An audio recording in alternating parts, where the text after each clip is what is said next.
So, welcome everyone. This is day 16 of my journey to 2000 ELO. Today is my drunk day for the alcohol study that I'm doing. The effects on alcohol, the effects of alcohol on chess. I'm going to have a few glasses of wine here. I'm going to play some chess and I'm going to document it. And in a few weeks, we're going to see what the results are in terms of the effects of alcohol on chess. If my overall win-loss ratio is going to be better or worse, if my overall accuracy is going to be better or worse, we're going to find out. That's what I'm going to do. So we got 1699 China, and we're going to play Caro against d4, c6.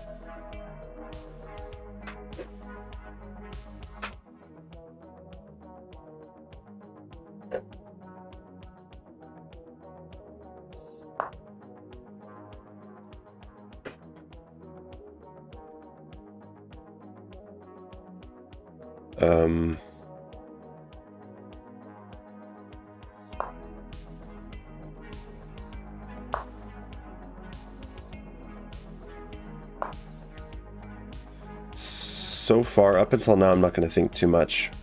97, probably e6, open up the dark square bishop. They're probably getting ready to, well, they can't play bishop d3 yet, so I don't like this dark squared bishop. It has control over a pretty powerful diagonal. I'm not going to take, I'm going to leave and hold attention. Knight f3, because they're ignoring their kingside development. They cannot play bishop d3, which I'm happy about. Okay. I might consider that, but for now, queen b6 might be a move. No, it's not. It hangs the bishop.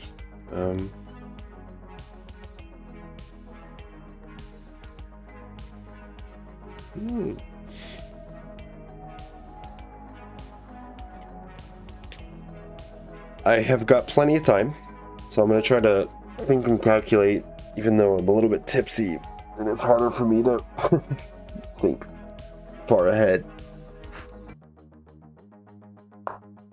We can't play knight d7 because it loses a bishop. This, after takes, if they take. I don't know. It seems like okay. It's not great, but it's okay. If they choose to play f3, we're usually pretty happy to see f3 because it's going to create some long-term weaknesses, notably e-pawn. They don't do that. So I can take that bishop if I want to, right? I can actually... it's looking like pretty good, actually. And I'm going to actually do it, yeah. Take, and we're just going to play h6. I have not castled yet. So... usually you got to be a little bit cautious. You have to be a little bit careful of that open h file, but I haven't castled yet, so I can always castle queenside if I want to. In the meantime, I add the bishop pair. I want to maximize these bishops. This bishop is strong as all hell. This dark square bishop, a little bit less so. Is there a better diagonal? No.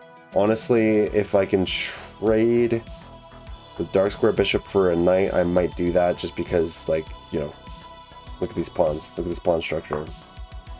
Right, so now is that chance. Here, he is going to double his pawns. We're going to do that without thinking. And we're going to play knight d7. Knight d7, probably f4. Knight d7, so let's just take a second. Knight d7, f4. I can also look to play c5, c4. Maybe. a5 eventually might be a move, just to kind of grab some space on the queen side.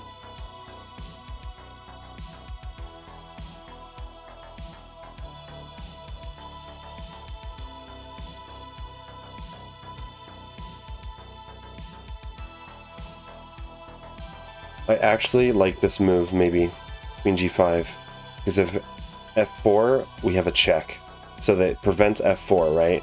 And then we can drop the bishop back and we're threatening to take the e5 pawn. So I'm going to play that. Wait, hold on a sec. Queen g5, knight f3 is a problem with that. But then knight f3, maybe we just go queen g6. Queen g6, knight h4. Forking the queen and the bishop. Let's just develop.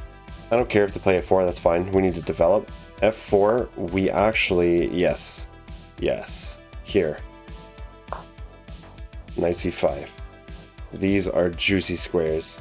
I will check the shit out of their king right there if I can. So if we can check, keep a bishop there. Yep. Not even going to think about that.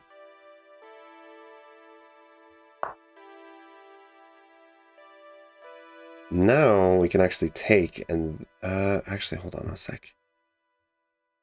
Hang on a second. This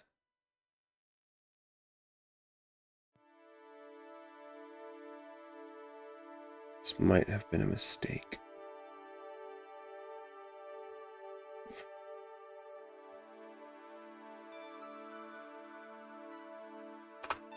So this pawn is pinned, obviously. I can't take or I lose a rook with check.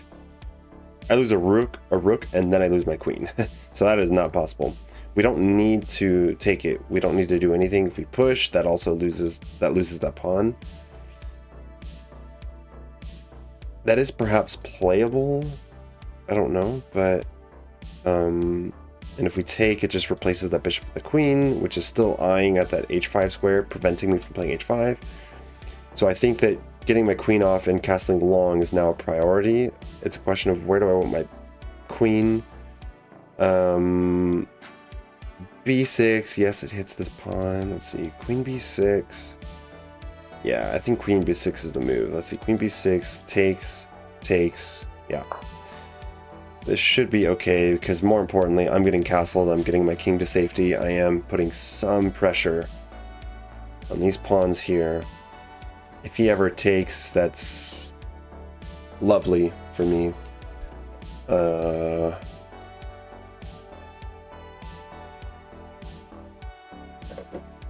We're doing, for once, all right on time, actually.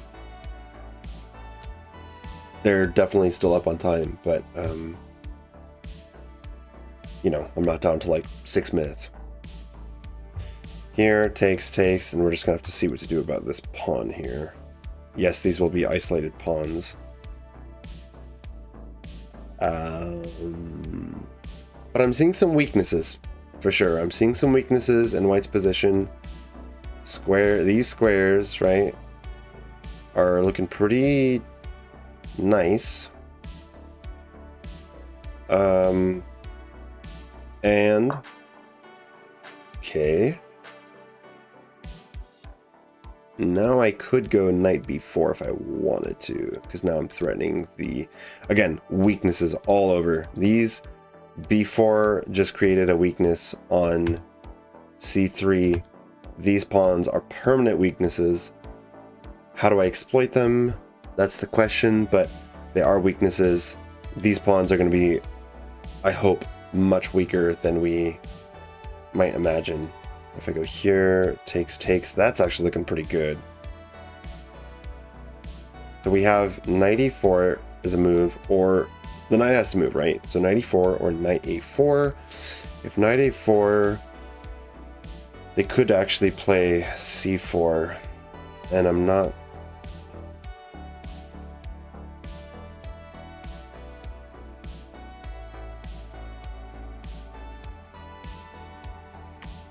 Hold on, I gotta think for a sec. Okay, first of all, knight a4 totally does not work. That just drops my knight. The queen is covering that square, so let's not do that. This is probably the move then.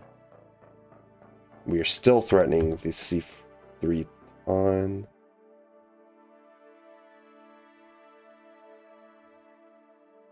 Yeah. We are now threatening the c3 pawn, and we are threatening the e3 pawn.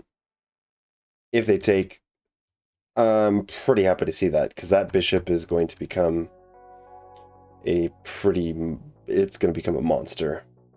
He'll probably have to trade off his light square bishop with it, because like I'm pinning that pawn to the rook. You know, like this bishop is going to become a super dominant piece.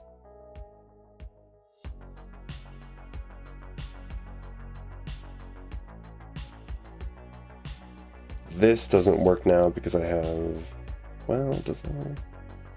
No, it doesn't.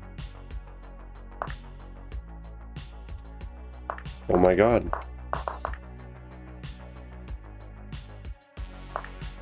What did I just do? Okay, wow, I'm drunk.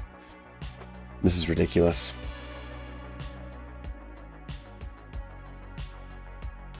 This is so bad. This is crazy.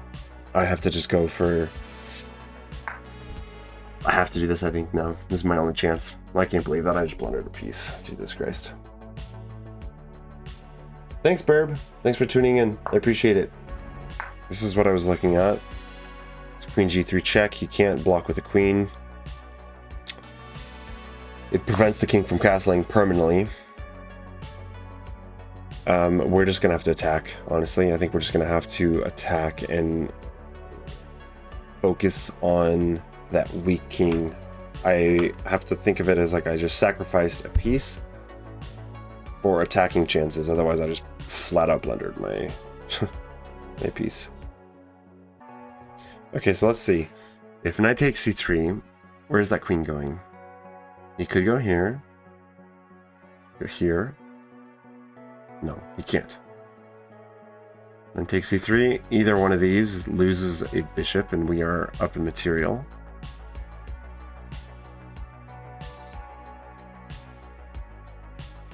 This isn't possible. This is possible, and quite frankly, possibly the best move.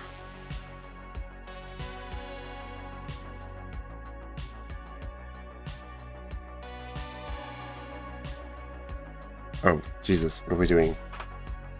It's a free pawn. We're just going to take that. We're just going to take... That way, at least, I'm not down too much material. That's even 2 free pawns, I believe. Check. You can't block with the queen. We can grab this if we want to. And then we are actually threatening... Oh, mama. Oh, mama. Oh, boy. This wins the game. Ladies and gentlemen, I did not even see this. He either blocks the queen and loses on the spot, or he loses to knight g3. Wait. Well...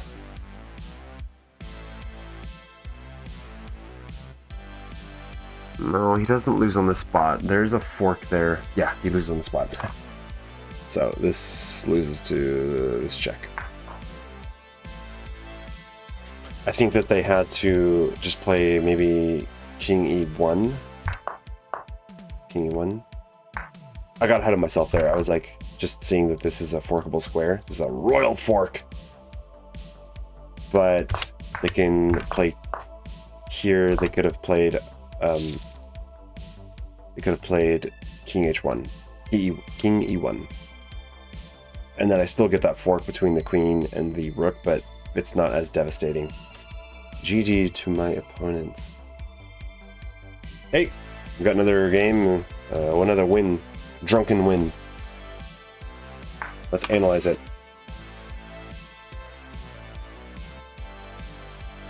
93.3% accuracy. You guys can't see this, but trust me. No brilliant moves or anything, but I had no blunders. I had 1 miss. So for myself, I had 0 blunders, 1 miss, 0 inaccuracies, 0 blunders, 1 miss, 0 mistakes, 1 inaccuracy. Shit, that's a pretty good game. That's a solid game, if I say so myself.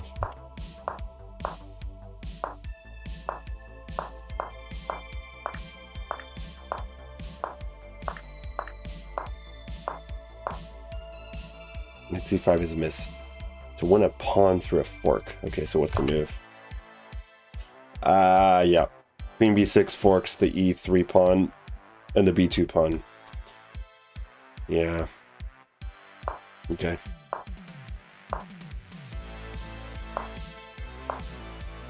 Here, bishop b4. No, sorry, b4 is the best move. Kind of just forcing that trade, because then after takes, this is not so appealing now. And I don't have knight d3. Knight e4 isn't that great because it just doubles my pawns, right? I think that's the best move. Knight takes here, the best move is knight d7. Yeah, funny enough, because this is not pretty. Then they're going to they can even, here, look at this. Here. They can't long castle, but, like, this is, rook d1 is the best move, yeah. This is looking pretty nice for white. I would be pretty happy to be right there. So here, we go knight back to d7. It's even, but